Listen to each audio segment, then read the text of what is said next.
Hello అండి. Next item 3 piece set soft silk ఫ్యాబ్రిక్లో soft పట్టు సిల్క్ అయితే వస్తుంది మనకి. సో యోక్ పార్ట్ వచ్చేసి మనకి ఈ విధంగా హైలైట్ చేశారు. సింపుల్గా వర్క్ థ్రెడ్ వర్క్తో హైలైట్ చేశారు.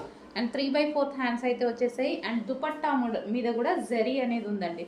సో ఈ విధంగా జరీ, ఇదంతా మనకు కనిపించేది జరీ అనమాట. జరీ థ్రెడ్తో దుపట్టా అనమాట. సో ఇది వచ్చేసి టాప్ అండ్ ఇది వచ్చేసి మనకి దుపట్టా కూడా లాంగ్ ఉంది దుపట్టా. అండ్ దీనికి వచ్చేసి బాటమ్ పార్ట్. సో ఇది వచ్చేసి మనకి బాటమ్ పార్ట్ అండి. సాఫ్ట్ సిల్క్ ఫ్యాబ్రిక్, సాఫ్ట్ పట్టు సిల్క్ ఫ్యాబ్రిక్లో అయితే ఉంది. So complete 3 piece set. ఇది మనకి 3 పీస్ సెట్ ఉంది. నెక్స్ట్ కలర్ చూద్దామండి. సో ఈ కలర్ కూడా చాలా బాగుంది. సో లైట్ పీచ్, అదే గ్రీన్ షేడ్ అనమాట. లైట్ గ్రీన్కి డార్క్ గ్రీన్ షేడ్. సో ఈ విధంగా ఇది వచ్చేసి మనకి దుపట్టా వస్తుంది. జరీ అండి, దుపట్టా మీద జరీ. యోక్ పార్ట్ వచ్చేసి సింపుల్గా హైలైట్ చేశారు. హ్యాండ్స్ వచ్చేసి 3/4 హ్యాండ్స్.